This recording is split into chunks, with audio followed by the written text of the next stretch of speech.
পাঁচ কমিশনের দেয়া সংস্কার প্রস্তাবের ওপর মতামত নিতে বিএনপির সঙ্গে দ্বিতীয় দিনের মতো আলোচনায় বসছে জাতীয় ঐকমত্য কমিশন। বেলা 11টায় সংসদ ভবনের এলডি হলে আলোচনায় যোগ দেবেন বিএনপির প্রতিনিধি দল। বৃহস্পতিবার প্রস্তাবনা নিয়ে প্রথম দিনের আলোচনায় অংশ নেন বিএনপির স্থায়ী কমিটির সদস্য সালাহ উদ্দিন আহমেদের নেতৃত্বে 5 সদস্যের একটি প্রতিনিধি দল। এর আগে গত 23 মার্চ আনুষ্ঠানিকভাবে সংস্কার প্রস্তাবনা জমা দেয় বিএনপি।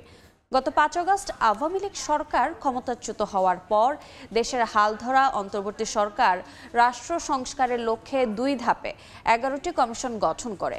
কমিশনগুলোর সুপারিশ নিয়ে জাতীয় ঐকমত্য গঠনের লক্ষ্যে প্রধান উপদেষ্টা ডক্টর মোহাম্মদ ইউনূসের নেতৃত্বে গত 15 ফেব্রুয়ারি জাতীয় ঐকমত্য কমিশনের কার্যক্রম শুরু হয়।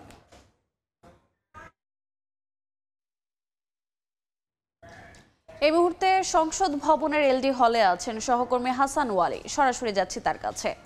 ওয়ালি,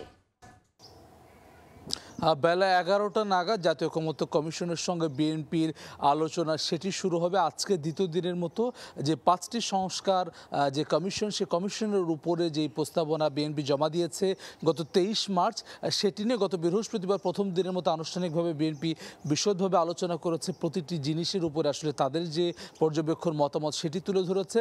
আজকে দ্বিতীয় দিনের মতো সেই আলোচনায় আসলে বিএনপি অংশ নেয় এবং যার মধ্য দিয়ে তারা বলছে যে এই 5 সংস্কার কমিশনের যে বিএনপির যতটুকু মতামত রয়েছে, যেসব জায়গায় আসলে দ্বিমত রয়েছে, কি কারণে দ্বিমত রয়েছে, সেটি কিভাবে হতে পারে, অর্থাৎ একটি দীর্ঘ আলোচনার মধ্য দিয়ে আসলে যেই জুলাই চার্টার সেটি নির্ধারণ হবে। অন্যান্য রাজনৈতিক দলের সঙ্গেও কিন্তু জাতীয় ঐকমত্য কমিশন একইভাবে বৈঠক করছে। গতকালকে জাতীয় নাগরিক পার্টির প্রতিনিধি দলের সঙ্গে ঐকমত্য কমিশনের বৈঠক অনুষ্ঠিত হচ্ছে।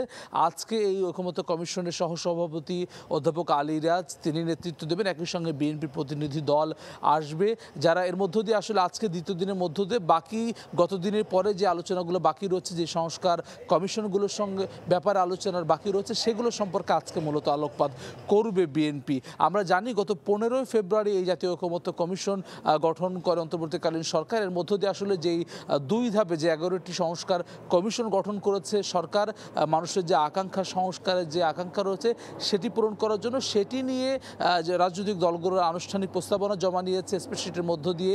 এর পরবর্তীতে মূলত এই বিশদ আলোচনাগুলো হচ্ছে। এর মধ্য দিয়ে যে একটি জায়গায় ঐকমত্যের মধ্য দিয়ে তারা জুলাই চার্টার নির্ধারণ করতে চায়, যেটি একই সঙ্গে জুলাই সনদ হিসেবে যেই গণঅভ্যুত্থান সেটির যে আকাঙ্ক্ষা সেটি পূরণ করবে। একই সঙ্গে জুলাই গণঅভ্যুত্থানের মধ্য দিয়ে মানুষের যে চাওয়া রয়েছে সেটি, এবং আগামী দিনে যারা ক্ষমতায় আসবে, নির্বাচিত সরকার যারা আসবে, তারা কিভাবে চলবে, মানুষের যে আকাঙ্ক্ষার সম্পর্কে তাদের কাছেও একটি আসলে বার্তা সেটি আসলে দিতে চায় ঐকমত্য কমিশন। সেটাই কিন্তু আসলে বারবার বলেছেন।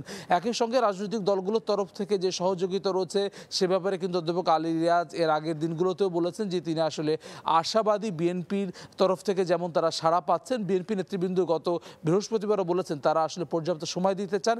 প্রতিটি বিষয় নিয়ে তাদের যে দ্বিমতের জায়গাগুলো রয়েছে আরও কিভাবে হতে পারে, বিশেষ করে নির্বাচন ব্যবস্থা সংস্কার কমিশনের ব্যাপারে, সংবিধান সংস্কার কমিশনের ব্যাপারে যে জায়গাগুলো রয়েছে সেটি নিয়ে মূলত বিশদ আলোচনা হচ্ছে। এর মধ্য দিয়ে একটি জায়গায় আসবে, পৌঁছাবে, এবং যার মধ্য দিয়ে জুলাই চার্টার যেমন গঠিত হবে, একই সঙ্গে নির্বাচনের দিকেও আসলে ঐকমত্য কমিশন এবং অন্তর্বর্তীকালীন সরকার সেদিকে এগোবে। এবং আজকের এই আলোচনার মধ্য দিয়ে আসলে বিএনপি নেতৃবৃন্দ কথা বলবেন। এর মধ্য দিয়ে আসলে কি আলোচনা হলো সেটা আমরা পরবর্তীতে জানতে পারবো।